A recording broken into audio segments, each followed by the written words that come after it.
Well, I mean, how are you feeling after that? It seemed like a whirlwind in there. Oh, that's how I fight. It's always just some craziness. It's never normal. It's never just in and out. It's always some craziness happen.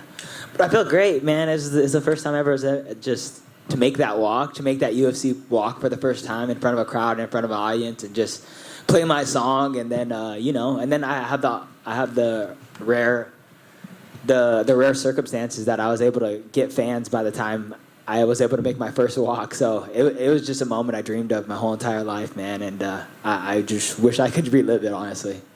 How much does the crowd actually play into the fight now that you've kind of seen both aspects? I mean, it always plays big with me. I'm huge with crowds. I've always thrived better in like crowd moments. I always just like thrive off crowds, and and I'm a fan friendly fighter. Like I go and bring it every time. I'm always in the middle of some chaos. It's never just a boring fight with me, and I thrive in those situations. And I'm just happy that I could actually have just achieved a lifelong dream of mine. Were you in any danger at all? Because there were a few times where it was going back and forth. I mean, nah, fuck no. Never. So there was some emotion for your opponent. There was like a backstory about his mother, and does that kind of damper a little bit when you think about when you're going in to fight someone that you know that they have that story behind them? I didn't hear the story, honestly.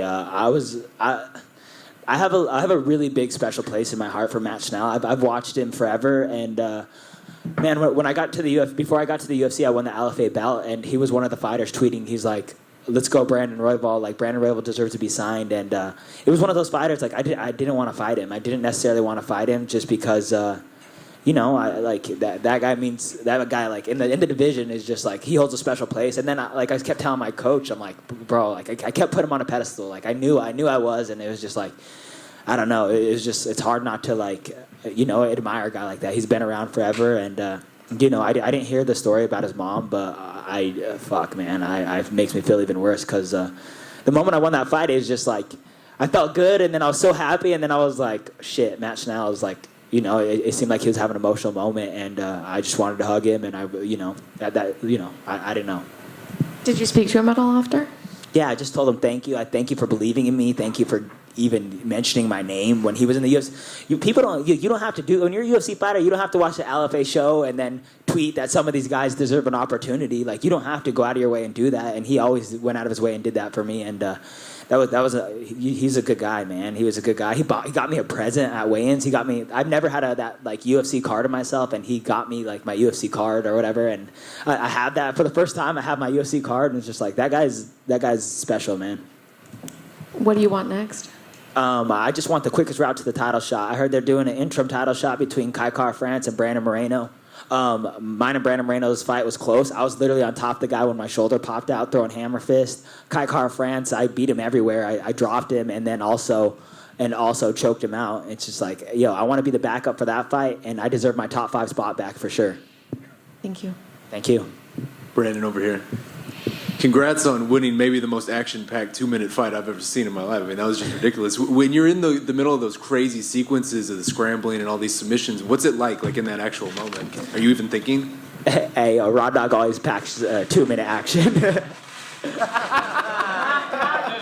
Hey, best 2 minutes ever, always. I never think. I'm just trying to go home. I like cherish every second of walking into a fight, and then it's like, I'm going to embrace every moment, and then the moment I step in that cage and they're like, go, I'm like, get me out of here as soon as possible. I just want to go home. So, and that's my whole entire style is I just walk forward. I'm trying to find a finish on the feet, and if that finish on the feet's not happening, then I'm finding a finish on the ground as soon as possible. And I just want to go home, and, as much as I love this sport, it's just I don't really want to be in that cage.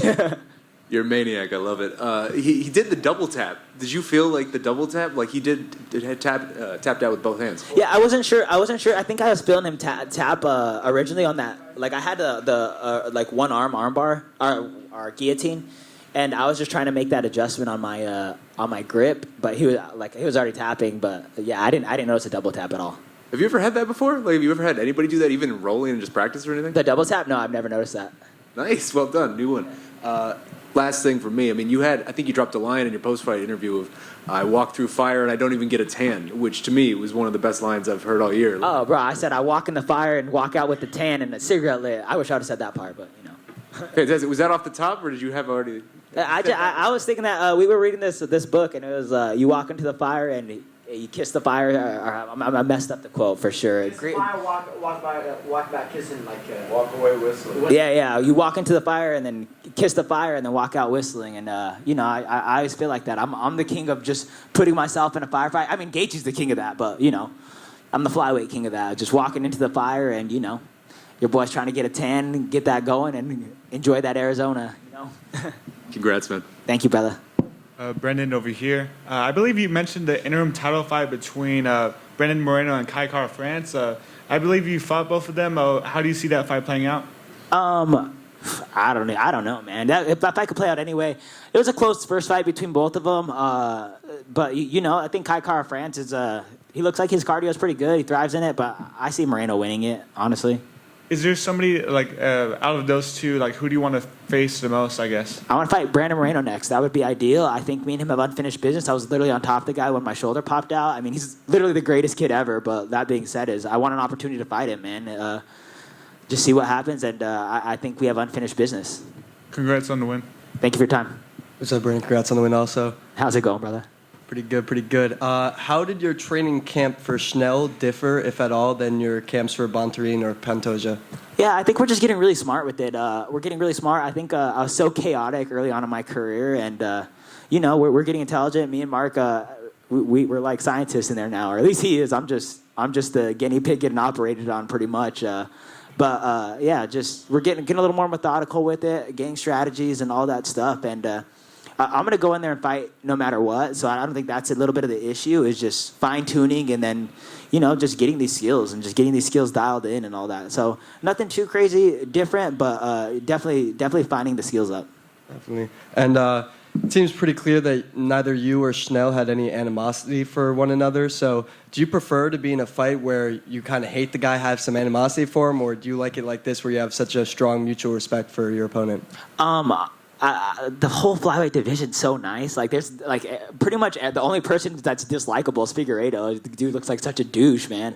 But the whole flyweight division's so nice. It's you don't even want to fight some of these guys. But I keep running into Matt Schnell. Me and him are talking about life. You know what I'm saying? And it's just I don't want to fight him. I don't want to damper his dreams. I don't want to ruin anything. He has a family. He has a wife. You know what I'm saying? And it's just I don't want to slow that down ever. So it's just the less I know about him, the douchier they are, is the more I want to fight him, and that's how I prefer it, honestly.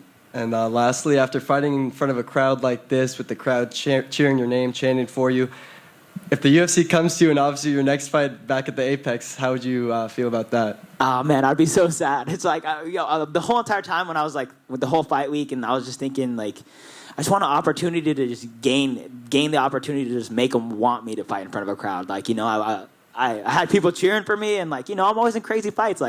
That's gonna pull the crowd out of the seat, and that was a little bit of my mission too. Is one, get my top 5 position back, because I deserve to be in that top 5 of the division, and then also is just gain that respect that I'm one of the more exciting. I'm definitely the most exciting fighter in the flyweight division, and I just want to go out there and prove it every chance I get.